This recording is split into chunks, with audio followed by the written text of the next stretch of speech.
तो जी है नमस्कार दोस्तों, आप लोग देख रहे हैं बीडी भोजपुरी। और आप सभी को बता दूं, Bhojpuri superstar trending star Khesari Lal Yadav ji का नया गाना आप सभी के बीच में रिलीज़ होने वाला है, जिस गाने का नाम है नथुनिया 2। जी हाँ, सारे गामा हम भोजपुरी से गाना आने वाला है और इसका अनाउंसमेंट कर दिया गया है सारे गामा हम भोजपुरी की तरफ से।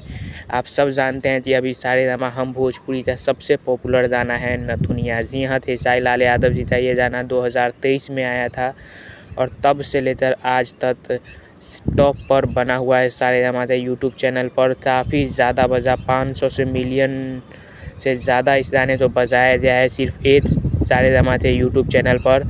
और इसी चीज़ को देखते हुए हाई डिमांड में था कि नथुनिया 2 लाया जाए खेसारी लाल के आवाज़ में।